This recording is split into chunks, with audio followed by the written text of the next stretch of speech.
नमस्कार Pradeep Sharma YouTube channel तुंदा सारे का मता मता स्वागत है। तो साथियों मैं हाँ तुंदा अपना दोस्त प्रदीप शर्मा तो तुसीं दस्सिया अज अस तुहाड़ी जिहड़ी मलाटी मोहिंदर भरद्वाज जी हुंदे कन्नै करवाने जा रहे हैं, जिहड़े कि म्यूजिक के टीचर न ते इस वेले रियासी जिले च गए न। जी सारे कोला पहले तो स्वागत है जी थोड़ा। नमस्कार जी सारें गी मेरा प्रणाम, जय माता दी, जय शिव शंकर भोलेनाथ। ते अज मिगी भी बड़ी खुशी हुई है थोड़े चैनलर मिगी तुसें बुलाया और मेरे कोला कुछ जानने की कोशिश की जी जी ते मते मते तुसें मेरियां बहुत बहुत धन्नवाद शुक्रिया। ते सारे थोड़े श्रोतें भी मेरी तरफ जय माता दी। ते अस आखगे कि अज की जिहड़ी साडी शुरुआत है कोई डोगरी की प्रस्तुति करने का है जी। जी साड़ी डोगरी भाषा जी है बड़ी मिठी भाषा है और ये भाषा जी साड़ी डोगरी है ये प्रादेशिक भाषा है। चन माड़ा चढ़िया उपर रियासिया हुण कुदे कुदे चढ़ा दा चन ये तुसीं गाने च सारा पता लगी जाना। जी अच्छा। चन माड़ा चढ़िया उपर रियासिया, चन माड़ा चढ़िया उपर रियासिया, मेरे कन्ने मिली जाया मुकी जान उदासिया, मिलना जरूर मेरी जान, मिलना जरूर मेरी जान।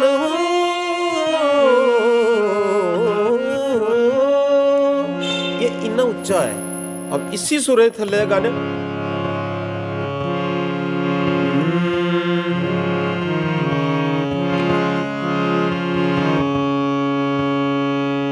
कपड़े तो कन्ने रुआ कुंजुआ, मुखों बोल जवानी।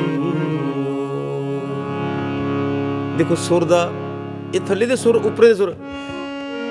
कपड़े तुआ कन्ने रुआ कुंजुआ, मुख बोल जवानी।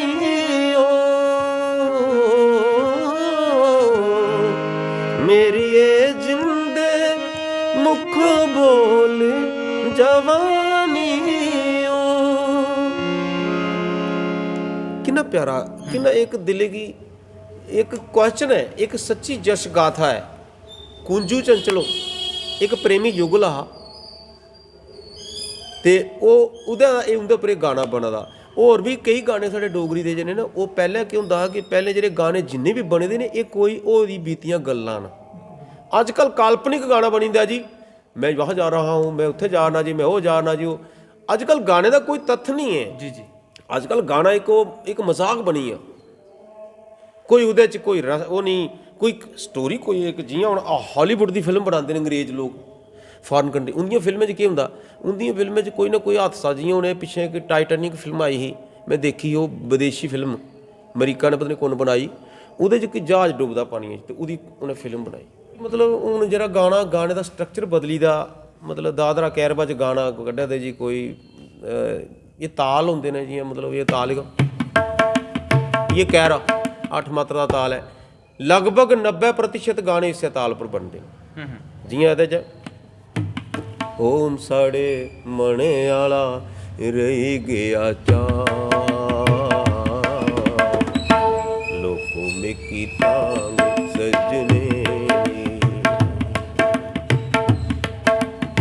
अब ये गाना है, दिखो मिकी तांग सजने दी मेरे मने आला रही गया चा, लोको मिकी तांग सजने दी। अब इसी गाने ही प्रेमी जट ने गाया ना, सुना था? जी जी बिल्कुल जी। ते इसी गाने किन्ने लोकें गाया होगा अज तक, कईयां दे नाल भेटां बनाई लियां नाल, कईयां कुछ कर लिया, कईयां कुछ क्योंकि गाना ही ऐसा बना था। ਤੇ ਗਾਣਾ ਕੋਈ ਕਿਸੇ ਦਾ ਸਿਖਾਇਆ ਨਹੀਂ। ਮੈਂ ਪਹਿਲੇ ਵੀ ਤੁਹਾਨੂੰ ਦੱਸਿਆ ਕਿ ਗਾਣਾ ਜਿਹੜਾ ਨਾ ਆਟੋਮੈਟਿਕਲੀ ਈਸ਼ਵਰ ਦਾ ਵਰਦਾਨ ਹੈ ਸੰਗੀਤ। ਅਗਰ ਤੁਸੀਂ ਆਖਦੇ ਕਿ ਮੈਂ ਗਾਣਾ ਸਿੱਖਣਾ ਹੈ, ਇਹਦੀ ਸਾਡੀ ਇੱਕ ਮਨ ਦੀ ਭਾਵਨਾ ਹੈ ਕਿ ਅਸ ਆਖਣੇ ਜੇ ਗਾਣਾ ਸਿਖਾਣੇ ਇੱਥੇ ਬਈਏ, ਅਸ ਕੁਛ ਹੀ ਕੁਛ ਨਹੀਂ ਸਿਖਾਈ ਸਕਦੇ। ਤੇ ਡੋਗਰੀ 'ਚ ਬੜੇ ਗਾਣੇ ਨੇ, ਜਿ'यां ਕੱਪੜੇ ਤੋਂ ਕੰਨੇ ਰੂਆਂ ਕੁੰਜੂਆ। ਪਿਛਲੀ ਵਾਰ ਵੀ ਮੈਂ ਇਹ ਗਾਣਾ ਗਾਇਆ ਹੈ, ਜਾਂ 2 ਲਾਈਨਾਂ ਦੀਆਂ ਬੜੀਆਂ ਸੁਣੀਆਂ ਜਿ'यां ਇਹ। जी जी थोड़ी स्केल थल्ला है क्योंकि बच्चे की स्केल है, तो नीचे की स्केल है। एक डोगरी 2 लाइना तो सुनाना।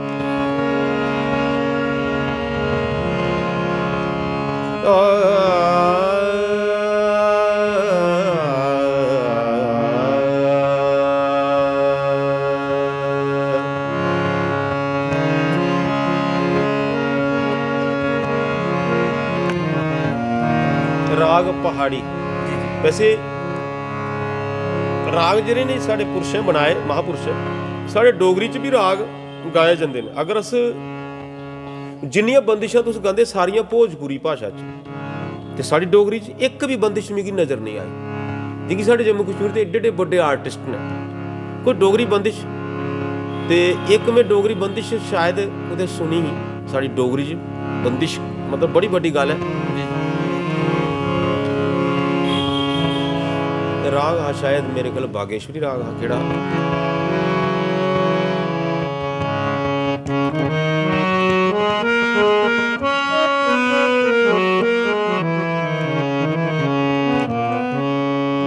ਇਹ ਰਾਗ ਬਾਗੇਸ਼ਵਰੀ ਪਰ ਇੱਕ ਬੰਦਿਸ਼ ਬਚਪਨ ਚ ਸੁਣੀ ਹੈ। जी जी ਲੰਘਿਆ ਜਾ। ਅਬੇ ਇਹਦੇ ਬਾਅਦ ਗਾਣਾ ਵੀ ਬਣਿਆ ਪੰਜਾਬੀ ਚ, ਲੇਕਿਨ ਇਹ ਆਖਦੇ ਕਿ ਡੋਗਰੀ ਬੰਦਿਸ਼ ਹੁੰਦੀ ਸੀ ਪਹਿਲਾਂ, ਬਾਅਦ ਜੇ ਇਹ ਪੰਜਾਬੀ ਗਾਣਾ ਬਣਿਆ। ਲੰਘ ਆ ਜਾ ਪਤਨ ਚਨਾ ਦਾ ਵੇ, ਲੰਘ ਆ ਜਾ ਪਤਨ ਚਨਾ, ਲੰਘ ਆ ਜਾ ਪਤਨ ਚਨਾ ਦਾ ਰੇ, ਲੰਘ ਆ ਜਾ ਪਤਨ। ਦੇਖੋ ਇਹਦੇ 'ਚ ਲੰਘ ਆਈਆ ਪਤਨ ਚ ਨਾ ਆਉਂਦਾ ਰੇ, ਲੰਘ ਆਈਆ ਪਤਨ, ਇਹ ਡੋਗਰੀ ਹੈ, ਡੋਗਰੀ ਬੰਦਿਸ਼ ਹੈ, ਲੇਕਿਨ ਵਿਲੁਪਤ ਹੋਈ।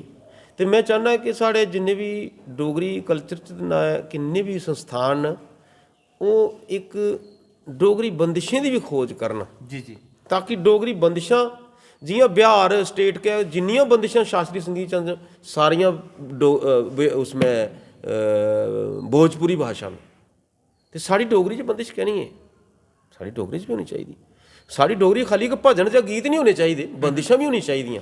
ਤੇ ਮੈਂ ਕੋਸ਼ਿਸ਼ ਲੱਗਾ ਕਿ ਕੋਈ ਡੋਗਰੀ ਬੰਦਿਸ਼ ਬਣੀ ਹੈ ਤੇ ਉਹ ਅੱਗੇ ਸਾਡੀ ਜਿਹੜੀ ਡੋਗਰੀ ਟ੍ਰੈਡੀਸ਼ਨ ਹੈ ਇਹ ਅੱਗੇ ਵਧੇ। जी जी ਤੇ ਤੁਹਾਡਾ ਬਹੁਤ ਬਹੁਤ ਧੰਨਵਾਦ ਕਿ ਤੁਸੀਂ ਅੱਜ ਮੈਨੂੰ ਮੌਕਾ ਦਿੱਤਾ ਡੋਗਰੀ ਦੇ ਬਾਰੇ 'ਚ ਗੱਲ ਕਰਨੇ ਦਾ। ਡੋਗਰੀ ਸਾਰੇ ਸਰੋਤਿਆਂ ਵੀ ਇਹ ਰਾਏ ਕਿ ਡੋਗਰੀ 'ਚ ਤੁਸੀਂ ਐਸਾ ਗਾਣਾ ਕੱਢੋ ਜਿਹੜਾ ਕੋਈ ਬੀਤੀ ਦੀ ਕੋਈ ਐਸੀ ਗੱਲ ਉਹਦੀ ਹੈ ਜਿਹਦਾ ਕੋਈ ਬੜਾ ਵੱਡਾ ਮੀਨਿੰਗ ਬਣਦਾ ਹੋਵੇ। ਕਿਉਂਕਿ 24 ਘੰਟੇ ਮਨੋਰੰਜਨ ਵੀ ਠੀਕ ਨਹੀਂ ਹੈ। ਮਨੋਰੰਜਨ ਆਪਣੀ ਜਗ੍ਹਾ ਠੀਕ ਹੈ, ਲੇਕਿਨ ਉਹਦੇ ਕਰਨਾ ਮਨੋਰੰਜਨ ਦੇ ਕਰਨਾ ਅਧਿਆਤਮਿਕ ਦ੍ਰਿਸ਼ਟੀ ਦਾ ਹੋਣਾ ਬੜਾ ਜ਼ਰੂਰੀ ਹੈ। ਤੇ ਬਾਕੀ ਅੱਗੇ ਮਾਤਾ ਰਾਣੀ ਸਭ ਕਰਨੇ ਕਰਾਉਣ ਲਈ ਬੈਠੀ ਦੀ ਸਾਡਾ ਅਸਤੇ ਕਠਪੁਤਲੀਆਂ। धन्यवाद।